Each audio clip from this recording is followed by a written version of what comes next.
My name is Victor Furman. Some call me The Voice. I've always been fascinated with human nature, spirituality, science, and the crossroads at which they meet. Join me now and we will explore these topics and so much more with fascinating guests, authors, and experts who will guide us to Destination Unlimited.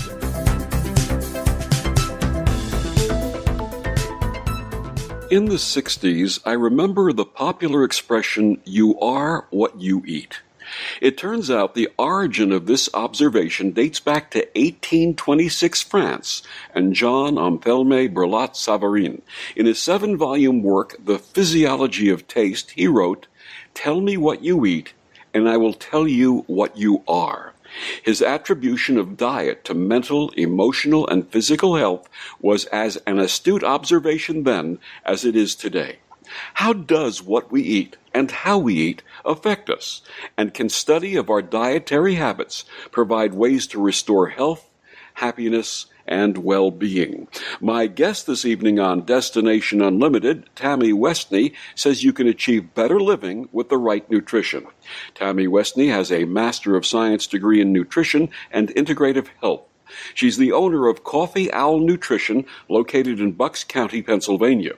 Coffee Owl provides a blend of science and culinary art, with an emphasis on both life cycle nutrition and enhancement of the microbiome.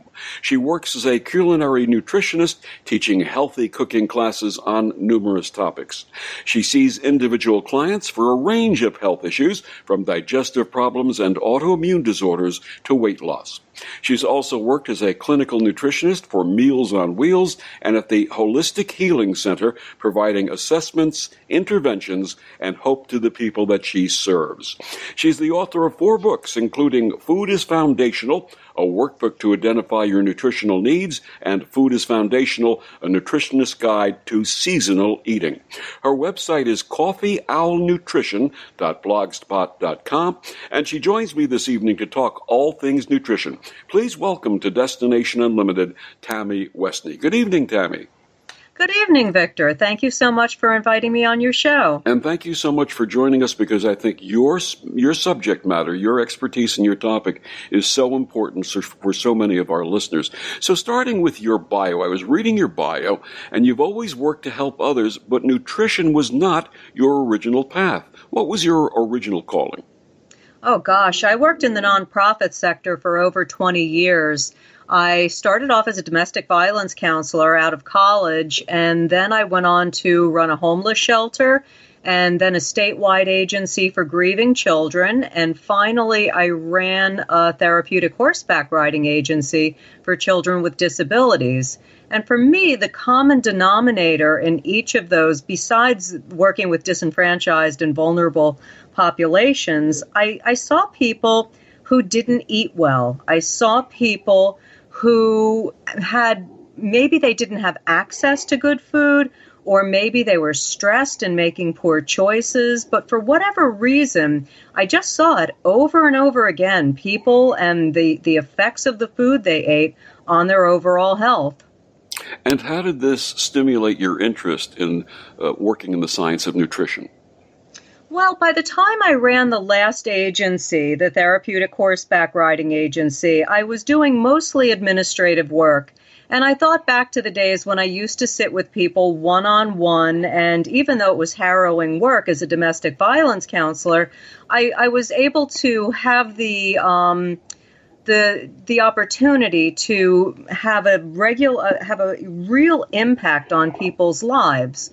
And so I thought, I would really like to go back to school and learn more about nutrition. So I began to explore different programs, and I found a wonderful program down in Maryland University of Integrative Health. And what spoke to me was the fact that they combined the client practices with the culinary piece, which is another of my passions. I absolutely love to cook. So you had the foundation of working with people and helping people, plus your love of cooking, and that was a natural fit for you. Absolutely was. When we got into the kitchen, I was elated, and we learned to use food as medicine. So it was really fascinating to me. Now, did you face any nutritional challenges of your own? Well, a couple years ago, I had Lyme disease, and I was so severely affected. I was actually in the ICU, and I wanted to go home. And my husband said, "Well, what will happen if I take her home?" And they said she could die. They had me hooked up to IVs, and I was no doubt there were co-infections that they just weren't able to find. But it took me a good 6 months to even get back to normal. And it was really through taking herbs. It was watching what I ate. And it was being really careful to avoid any kind of inflammatory foods like sugar. So it was a long journey back, and it gave me a real appreciation for how frightening it is to be on the receiving end of a bad diagnosis. What herbs, you had mentioned herbs for Lyme disease. Are there any herbs that you would recommend to listeners who are dealing with Lyme disease? Oh boy, there's a range of herbs for Lyme disease. Certainly echinacea is wonderful.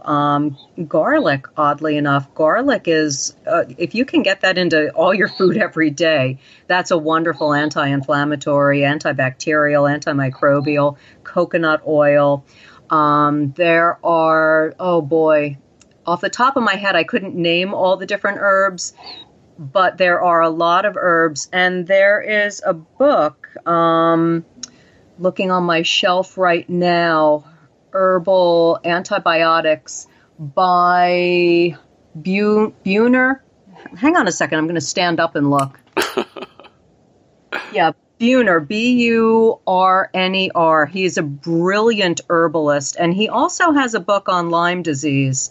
I always defer to the experts. This is someone who's done all the research, and that's a complicated illness to come back from, and it affects so many people.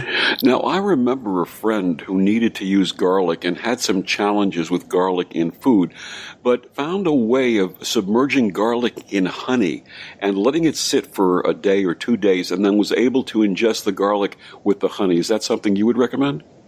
You could do it that way. I'd probably prefer it with olive oil because olive oil has additional antioxidants. Not that honey doesn't, but honey has that, it's a little high on the glycemic index, so it would depend on what other health conditions a person might have. Now, what is your overall approach to nutrition? Oh, eat clean, eat healthy. If it was made in a plant, don't eat it. If it came from a plant, go ahead and eat it. So natural eating. Absolutely. Yeah. And I'm also a big fan of seasonal eating. I think that as biological organisms, we evolved to eat the plants and animals. I'm a vegetarian, but I certainly don't frown on anyone eating meat. To each his own. As long as you're eating grass-fed meat, pasture-raised chickens, then you're going to be okay. But if you're eating farmed animals, they're exposed to so many antibiotics, and it's really not very healthy. You eat what they eat. So if you have the ability to get organic food, that is going to be the best thing for you. And eating with the seasons, in the springtime when dandelions and the bitter greens are coming up from the ground, that's a good time to start to detox. Not on New Year's Day, as much as you might say, this is the good time. We're going to address seasonal eating a little bit later in the show, but I want to get back to that concept, though, of eating what's in your area. I remember a friend of mine who lives out in Montana, and they have farms there, and organic farming now. And I remember that at a certain time of year, they have this beautiful corn. At other times of year, they have this beautiful squash. And again, when these plants come to fruition at that point, that's the best time to eat those, isn't it? Yes, absolutely. As long as you don't have any sensitivities. There are a lot of people have problems with nightshades. So as much as you might love those beautiful tomatoes might not love you.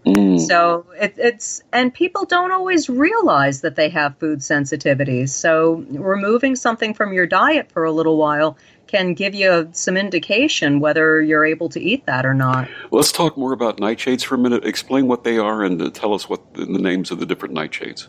Well, the nightshades are a class of vegetable that can cause some joint pain for a lot of people. So those would be tomatoes, peppers, eggplant. Those are the main ones off the top of my head. And if somebody has a nightshade problem, they might have pain in their hands, in their feet, in their knees, in their wrists.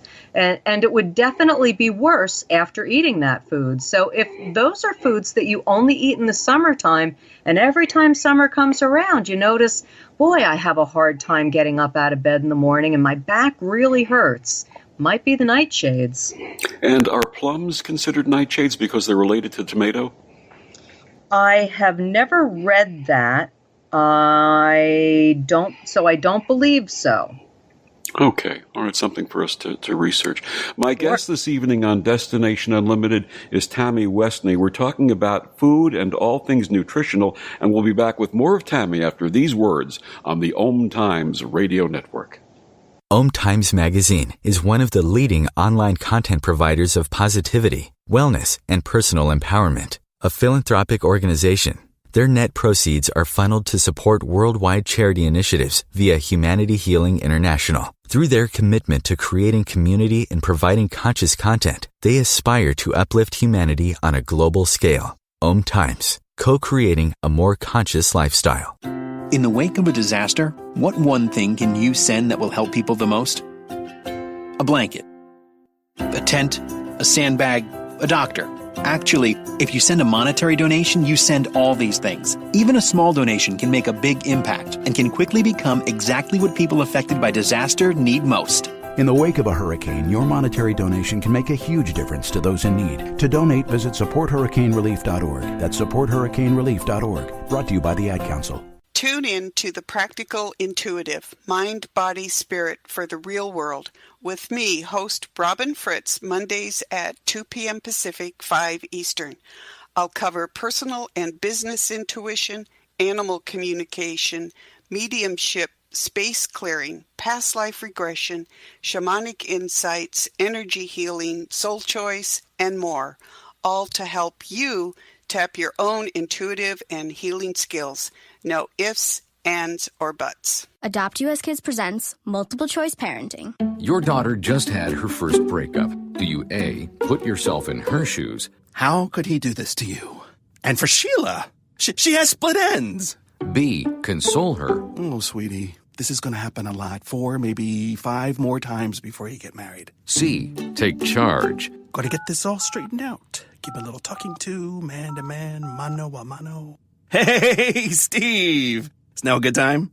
No? Okay, no problem. Bye. Or D, help her find a new boyfriend. I know a great place to meet boys.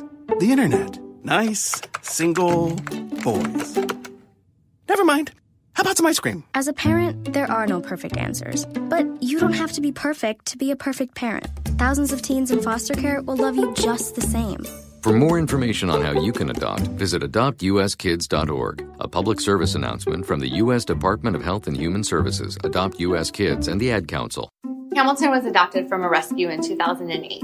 How could you not love him? Hamilton the Pug's adoption story started at a shelter. Visit theshelterpetproject.org to find a pet near you. Brought to you by Maddie's Fund, the Humane Society of the United States, and the Ad Council.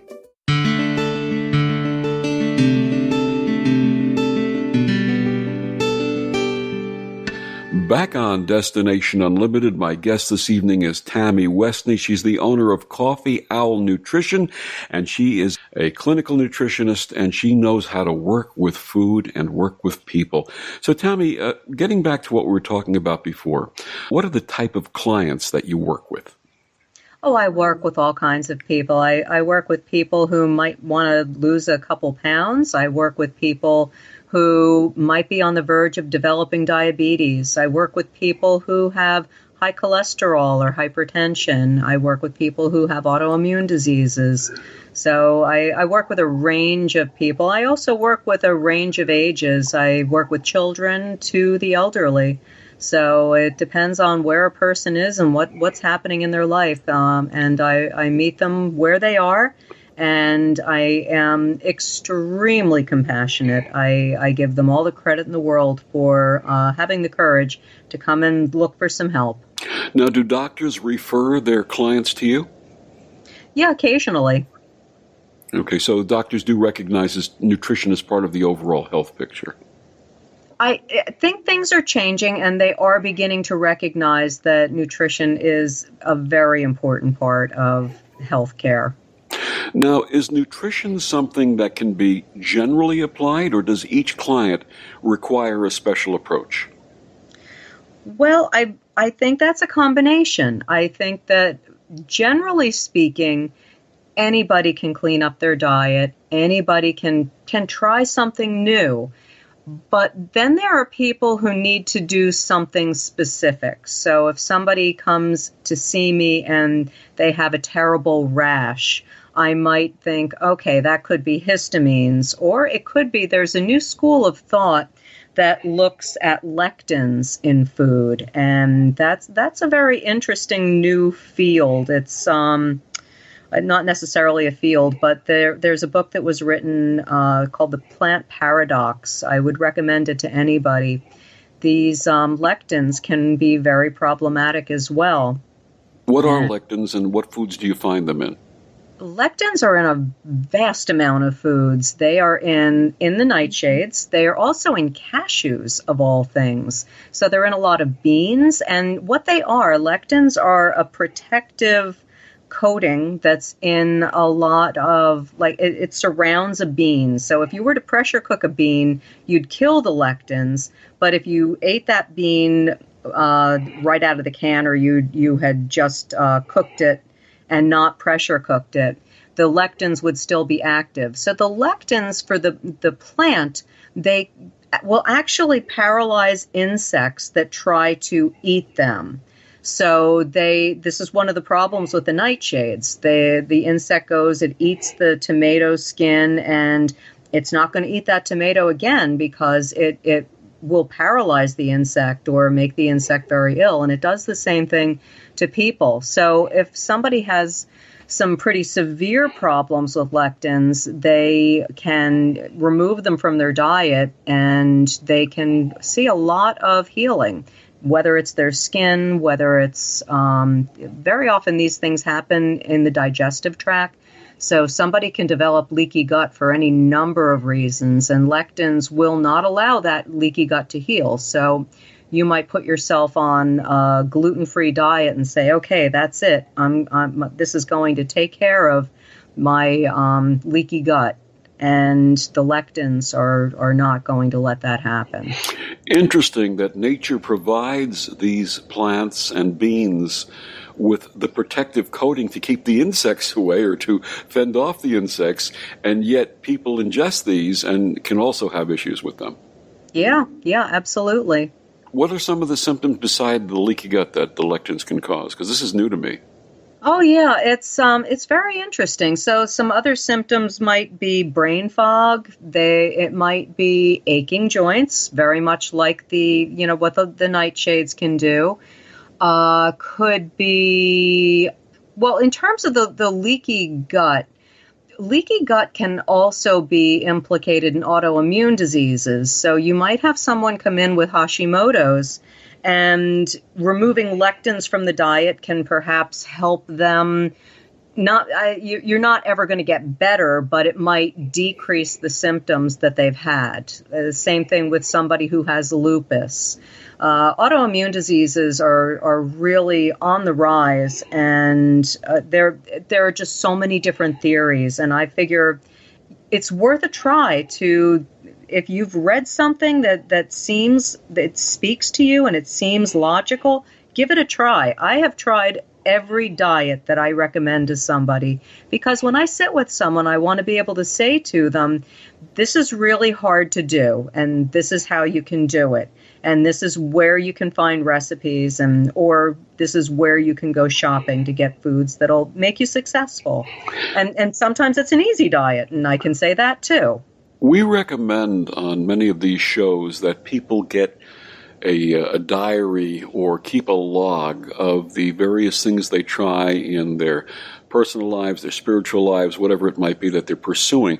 Do you recommend that people keep a log of what they eat and see what their response is? I absolutely need a person to keep a log. Before they come to see me, I ask them to keep at least 3 days, ideally a week, worth of what they have eaten. If they haven't done that, I can certainly sit down with them and we can attempt to do a recall of what they've eaten, or we can do a generalization of what they usually eat. But if you actually sit down and you write this down, you can see if there's any kind of a correlation. So, for example, if you were working with a client right now, for our listeners who are contemplating doing something of this nature, if they were to get a log, and let's say on today they had, for breakfast they had this, that, for lunch this, that, for dinner snacks, whatever it might be, keep a log and then put down in the next paragraph or to the next column anything that they are feeling or sensing or going through that doesn't seem to be right for them, and develop a correlation between what was eaten and the response. Mm-hmm. Yes. Okay. And then it becomes particularly valuable if you do an elimination diet, any kind of an elimination diet, and then you begin reintroducing the foods. So let's say you've been on an elimination diet for a month and you're ready to bring back tomatoes. And so you really want those beautiful tomatoes from your garden, and you get up and you make an omelet and you've got a tomato in it, and you maybe have a tomato sandwich at lunch, and maybe you have a little bit of salsa at dinner time. And the next day, when you really have trouble getting out of bed, you can say, oh yeah, those tomatoes might not be my friend. I had that experience with cashews when I tried the lectin-free diet. I love cashew milk. I love it in my coffee in the morning. And for 3 mornings in a row, I tried to have my cashew milk back with my coffee. And for 3 mornings in a row, I watched this one knuckle swell. And I said, cashews are not my friend. And this is heartbreaking, but that's the way it is. That's fascinating. Your knuckles swelled up.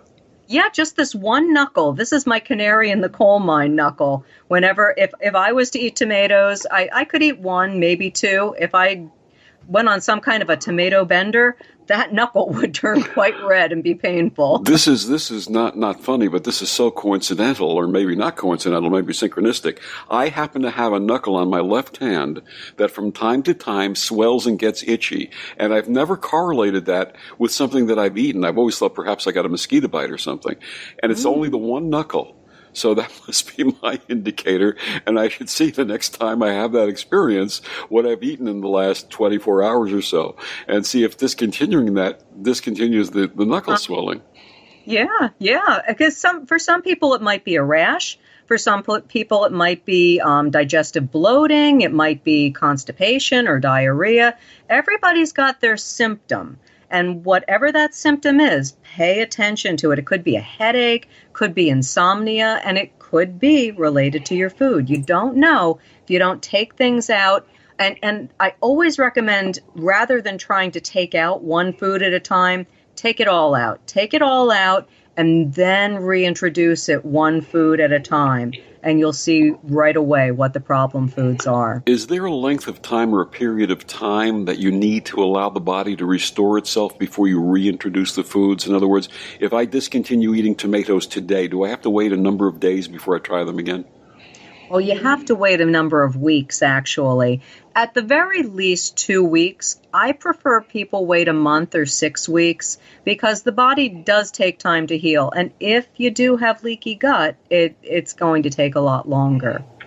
So basically, in terms of, I hate to use the word, but I assume it's appropriate, detoxifying from whatever food you're having a problem with, generally speaking, you say weeks? Yes, weeks. At least I would want to see somebody at least do it for a month. Okay, so detoxify, stop eating that specific food item for a month, and then see if you reintroduce it if the symptoms return. Yes, if you have a specific food that you think that you've got an inkling is problematic, then take it out and see in a month if you bring it back, if it's a problem. Is there anything else that people can use as part of the cleansing process in addition to discontinuing that food item? Oh, there's a lot of things you can do to help yourself begin to detox. Just a couple of ideas before we go to the break. Okay, I would drink green tea. I would drink lots of water. I would eat beets. I would eat dandelion greens. All of these things help your liver, and your liver is your friend when it comes to detoxification. Okay, so drinking water, eating dandelion greens, eating beets, anything else that helps with the detoxification? There are a lot of different kinds of teas you can drink. You could drink... nettle tea is a good one, but that's more for an anti-inflammatory. So those would be the main things I would do. Wonderful. My guest this evening on Destination Unlimited is Tammy Westney. She's a clinical nutritionist. She's the owner of Coffee Owl Nutrition in Bucks County, Pennsylvania. Tammy, please tell our listeners where they can find out more about your work and what you do. My website is coffeeowlnutrition.com, and I try to keep up with that with my website. I also have a Facebook page, Coffee Owl Nutrition, on Facebook, and I'm definitely more active there. So while we take this break, everybody, stop eating that food that's annoying you and start detoxifying, and we'll be back with more of Tammy after these words on the OMTimes Radio Network.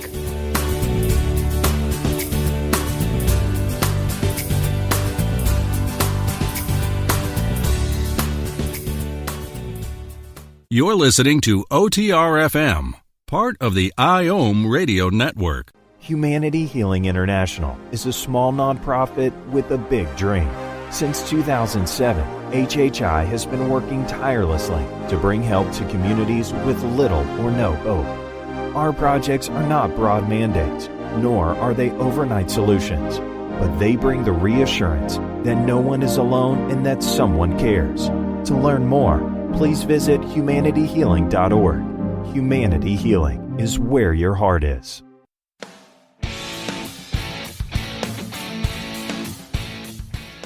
Looking for inspiration?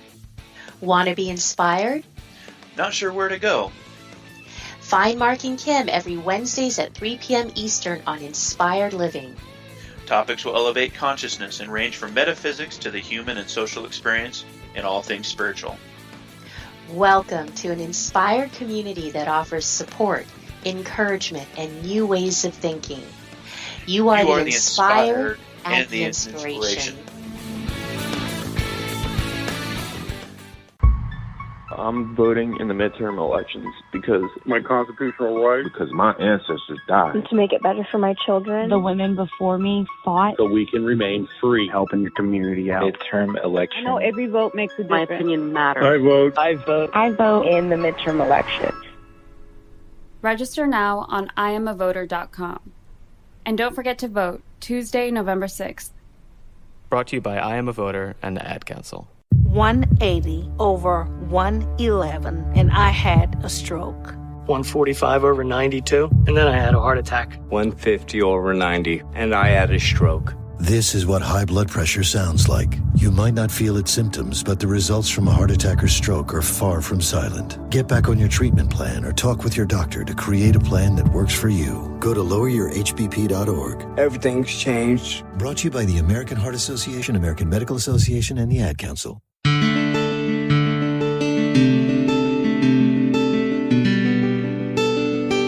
Back on Destination Unlimited, my guest this evening is clinical nutritionist Tammy Westney, owner of Coffee Owl Nutrition in Bucks County, Pennsylvania, and we're talking all things nutrition. Tammy, before the break, we were talking about people's reactions to certain food substances and how they need to detoxify and then find out whether or not they're actually sensitive to those foods. Today, you see virtually everywhere. I was just out in Billings, Montana last week, And in the Billings, Montana city area were 5 organic health food stores with all kinds of gluten-free and dairy-free products. So is this something that is people are finally becoming aware of or discovering that they're sensitive to gluten or they're sensitive to lactose? Well, those are some of the main culprits, but a lot of people who are gluten-free don't necessarily have to be. I myself am gluten-free. My cousin has celiac disease, and I tend to react to it. But I don't think taking gluten out of your diet is a bad thing either. I think that the important thing is to make sure that you don't substitute your gluten-free lifestyle with processed gluten-free foods, because a lot of those foods have extra sugar, extra salt, they might have trans fats. You really want to make sure that you're not eating stuff that's not healthy. Gluten is problematic for a lot of people because I tell people, if you were in Europe, you would go out to the market, you would get a loaf of bread, you'd eat that loaf of bread, and the next day it would be stale. In this country, you can bake a loaf of bread in New York, you can ship it across the country to California, and it can sit on the shelf for 2 weeks. That says a lot about that hybridized wheat that we have. So when you consider you're going to eat that wheat, and that wheat that is able to maintain its shape and stay fresh, what is that doing to your intestines? It's really hard to break down, and it tends to do some damage on the way through. Okay. Just for those who are not aware, what is the gluten component of wheat? What is gluten? Gluten is a protein, and if somebody has a true problem with gluten, they would potentially have rashes. They could be very, very sick if they have celiac disease. Some people are not reactive to gluten, but they're reactive to the other protein in wheat that you don't hear as much about, and that's gliadin. So when a person gets tested to see if they are having a reaction to gluten, they're usually tested to also see if they have a reaction to gliadin. And if they can't break those proteins down, then they should definitely stay away from wheat. Now, I know someone who lives what they call a gluten-free lifestyle. However, they can eat organic sprouted grain products. What's the difference between that and processed wheat? Well, they might be eating gluten-free grains. So those grains simply are not in the wheat family. So gluten per se is definitely a wheat derivative. It's not something that's found in other sprouted grains. Correct. And so they would be able, even though it's called wheat, buckwheat is not a wheat. They would be able to eat something like buckwheat or sorghum. There are a number of grains that are good substitutes. Oat is good for some people. It's not gluten. It does not have gluten in it. But if people have a grain sensitivity, some people can't even have that. They can't have rice. They can't have oats. It depends on what's going on with their bodies, what they're able to eat and what they're not. And what about people who can't handle lactose or dairy? What about them? All right, that's another ball of wax. That's very inflammatory for some people. And the lactose, so some people might have a problem with the protein in milk, or they might have a problem with the sugar, the lactose. So if somebody is drinking milk and then they're bloating and they're very uncomfortable and gassy, that most likely is going to be the sugar. If they're uncomfortable later on and maybe becoming constipated, that might be a problem with the protein. So it depends on what exactly they're reacting to. You mentioned inflammation. You talk about a number of health issues that may be addressed by nutrition. Let's start with inflammatory disease. That's a condition that seems to affect a lot of people today. How can we address this with food? With food, we would address it by first taking out the things that are doing harm, like sugar, like trans fats. You might have to cut back on your caffeine a little bit, but it's also a lifestyle. It's also reducing stress. It's also getting exercise, maybe meditating. It's a whole lifestyle change in order to reduce that inflammation. And then there are also herbs and phytonutrients that you can take to help decrease the inflammation. So you might want to bring turmeric into your diet and ginger. You might want to drink a little more wine. There's the good news. You can have a glass of wine. The resveratrol is a terrific anti-inflammatory. And what foods are inflammatory in nature? You had mentioned before about people having a reaction to the proteins in either milk or wheat. What other foods are inflammatory? Well, actually, anything animal-related is inflammatory. It's difficult to break down, and it also creates arachidonic acid, and that is problematic. So if somebody has a lot of beef and pork and ham and all kinds of cold cuts in their diet, that's going to be very inflammatory. It's a cleaner diet would definitely help them. Now, what about heart health? How do you address heart health with diet? Same thing. It's reducing the inflammation and reducing the stress. And it is olive oil is terrific for heart health, and people don't realize a nice, good quality olive oil. I read a study that if you could have up to 4 tablespoons of olive oil a day, and it actually seemed to decrease heart disease. So, in other words, taking the olive oil by the spoonful, just taking it and eating it that way, as something that can help with coronary disease. I would put it in a smoothie in the morning. I would pour it on a salad at lunchtime. I would pour it over pasta in the evening, but I would not cook with it because it's not chemically stable. So when you cook with olive oil, you lose all those beautiful phytonutrients. So you want to have it raw. And is there any specific olive oil that's better than another? Oh, a nice raw cold-pressed olive oil from a trusted source. When you say cold-pressed, what does that mean? That means it is, they literally take the olives and press them. They press out the all the oil from them. And then, it's cleaned a little bit. It's filtered a little bit, but unfiltered is better. You would be able to hold up an unfiltered olive oil and see the sediment in the bottom of it, and that's a good olive oil. Now, when they talk about extra virgin olive oil, is that the same thing? Honestly, I don't trust any olive oil in the supermarket, regardless of what it says, extra virgin. I would go to a good health food store or a farmer's market, and I'd find a really good quality olive oil.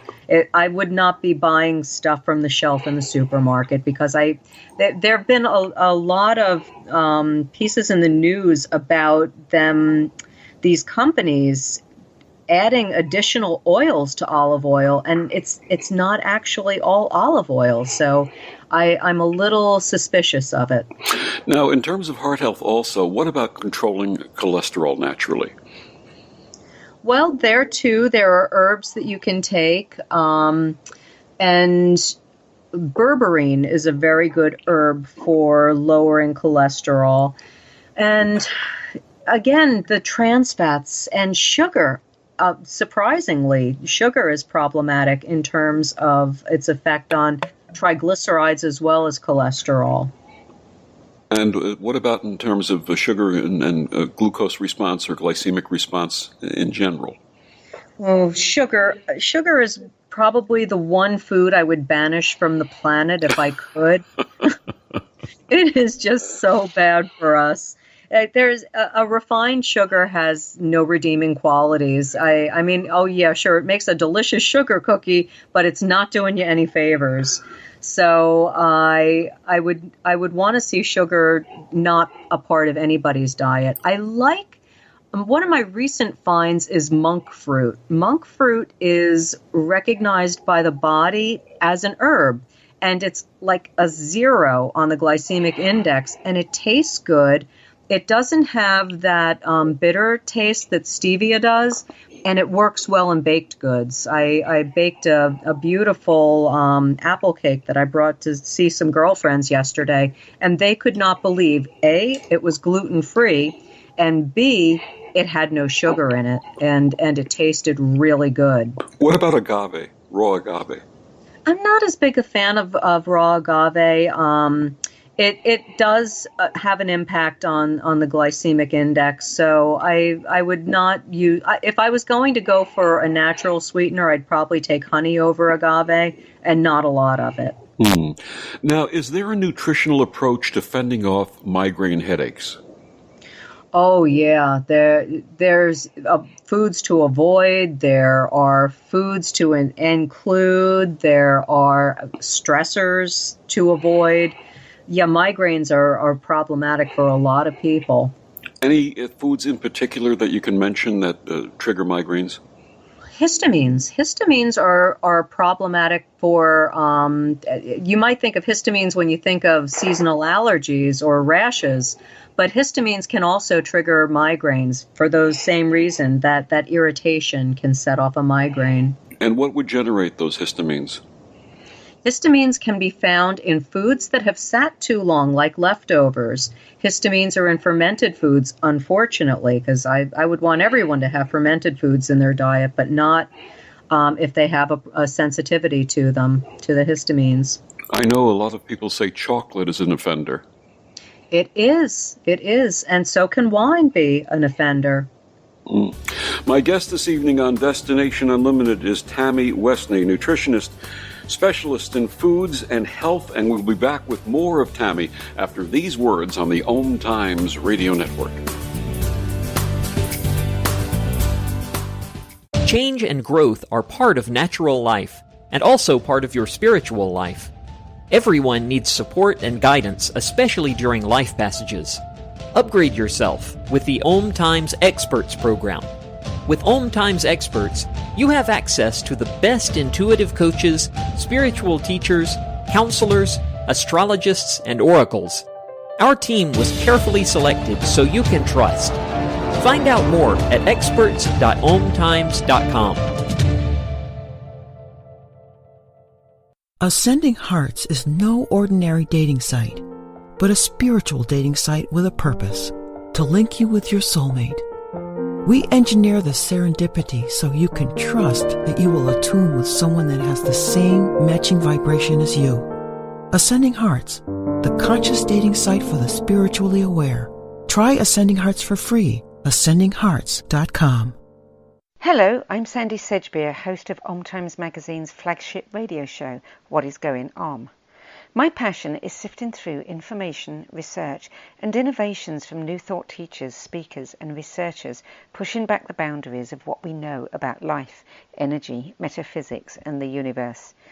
I love shifting perceptions about who we are, why we're here, and how quickly impossible becomes normal when we open our minds, expand our awareness, and accept that the only limits that exist are those we place upon ourselves. So if you're the kind of forward-thinking, eager investigator of what lies beyond the current reality that most perceive, why not make a date to come play with me in the field of possibilities at 4 p.m. Pacific Time, 7 p.m. Eastern Time every Thursday, and together we can discover what's really going on. What does Meals on Wheels do? They deliver meals and smiles to homebound seniors. But Meals on Wheels does something else. They turn a volunteer's lunch break into a meaningful experience. As small and as simple as the relationship is between a volunteer and a client of Meals on Wheels, it's really so impactful. I never thought that 5 minutes could make so much difference in the lives of two people, but it has. Drop off a warm meal and get more than you expect. Volunteer at americaletsdolunch.org. That's americaletsdolunch.org. Brought to you by Meals on Wheels America and the Ad Council. Hi, this is Bill Maher. I can find humor in almost anything, but one thing I never laugh about is cruelty to animals. If you don't get the joke either, write People for the Ethical Treatment of Animals, 501 Front Street, Norfolk, Virginia, 23510.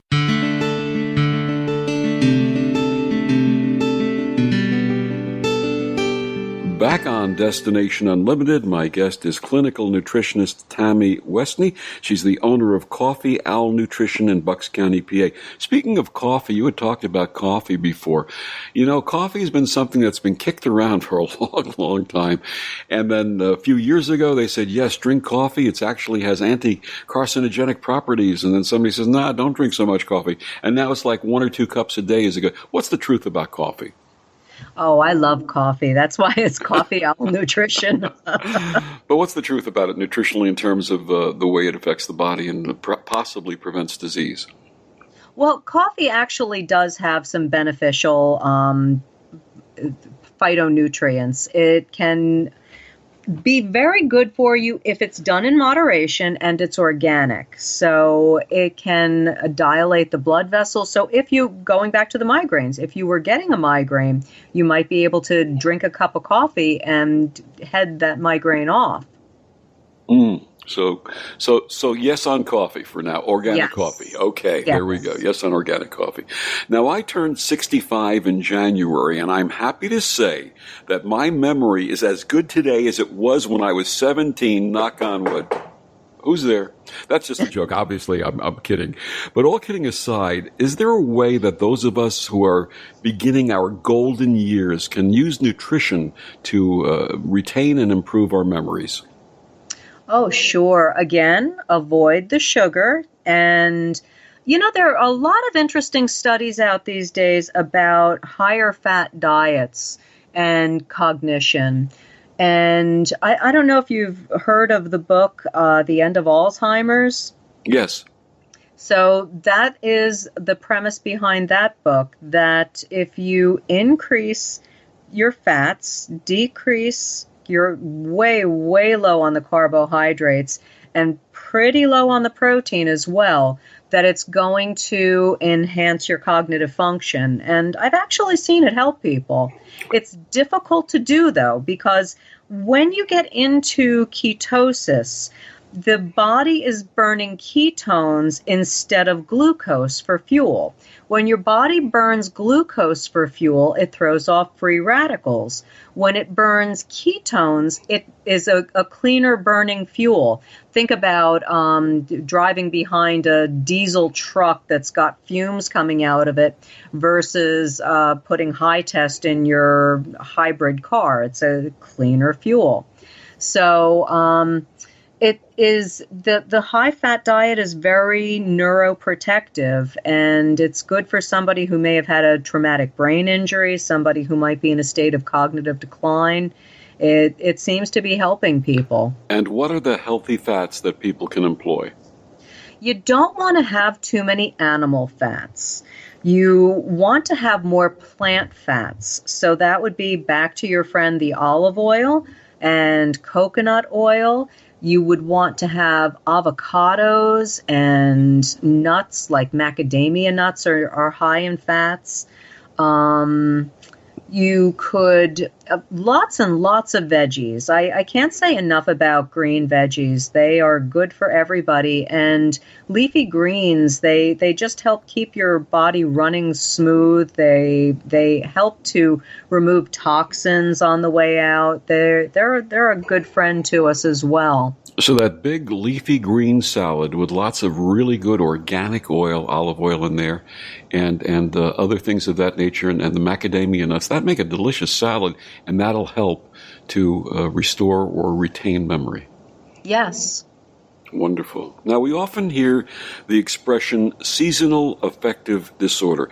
That is, people who have a negative reaction, a really bad reaction, often emotional, to the shortened daylight as we approach fall and winter. Is there seasonal nutrition to help with this? Well, you want to make sure that you're getting enough vitamin D. And because so many Americans, the standard American diet is devoid of nutrition for the most part to begin with. If you're not getting enough of the fatty 3 acids, you would want to start taking a fish oil and make sure that fish oil has vitamin D in it. That can be a wonderful enhancer, and try to spend as much time in the sun as you possibly can. Go for a walk, and that will really help a lot. And again, the diet. Make sure the diet is clean as possible. You had mentioned fish oil. A lot of people think of fish oil and it turns them off because of the smell or the taste, but there are fish oil products that are not that bad. Is that correct? Yeah, that is correct. And I would encourage anybody who's taking a fish oil supplement to make sure it's a fish oil supplement, not krill oil. There's not enough research to substantiate the benefit of krill oil. And because the krill is so vital to the oceanic food chain, removing that from the ocean is not in the best interest of the sea creatures. So the cod liver oil is coming from cod that is going to be processed and eaten anyway. So make sure you've got a good cod liver oil. Don't get it in the supermarket. Go to the health food store. Ideally get an oil, and some of them are like lemon flavored. They're not too bad. And there are even capsules, so make sure you get a good quality. You get what you pay for. Always pay for something good. And these are high in the omega-3 fatty acids, right? Correct, yes, which we don't have enough of in our diets. Okay. Now, how does seasonal eating in general help us to stay in balance? We had alluded to this earlier in the show about eating the foods that are grown locally and in season. Well, in the wintertime, you need to stay warm and you need to be nourished. Think about when I teach a seasonal eating class, I have people eat a gazpacho and a tomato soup. Now, picture yourself eating a gazpacho. How are you going to feel? You're going to feel cool. It's going to be refreshing. And if you eat a tomato soup, you immediately think about feeling warm. That would be the difference between those kind of foods. Not that I'd necessarily be eating all those tomatoes, but I would have a warm soup in the wintertime. I'd have stews and root vegetables. I think about just nesting and being cozy and increasing the fat a little bit in the wintertime and decreasing the carbs a little bit in the wintertime. And then as spring rolls around, heading toward a green, clean, healthy diet. That is the time of year to detox. Eat those dandelion greens and bitter greens that are coming up, that beautiful arugula.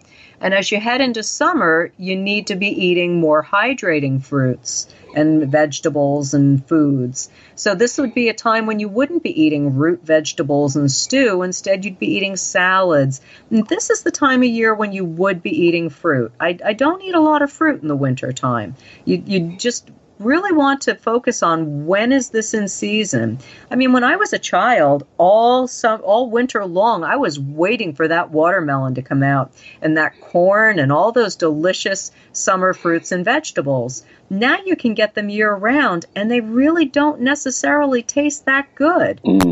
Because they're coming from I don't know where, and they're being picked when they're green and they're being ripened with gases. Eat what's available, and you're going to be a lot healthier. A lot of your work has to do with the, correct me if I mispronounce this, the microbiome. What is the microbiome, and what should we know about it? Oh, now you're talking. I love the microbiome. My husband's a microbiologist, and he and I sit and talk about the different microbes. And the microbiome, we're covered with microbes. There are microbes that are specific to our skin and our mouths, our throats, and then there are the microbiome microbes that are living in our colon.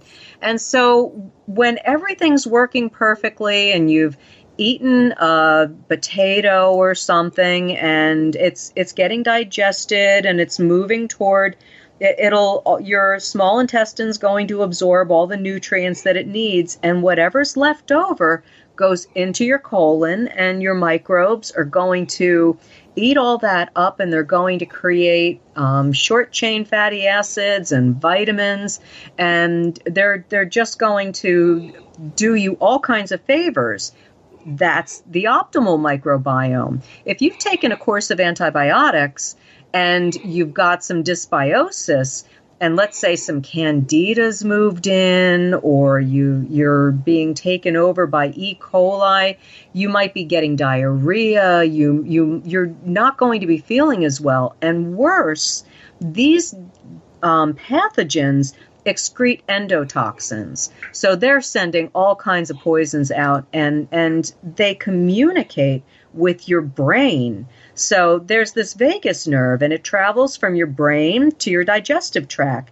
And you might think, oh yeah, the brain must be telling the stomach what to eat. No, the stomach is telling the brain what to eat. And the stomach is in charge of what the stomach is saying. Hey, you know what? I'd like some more candy if you've got some dysbiosis going on.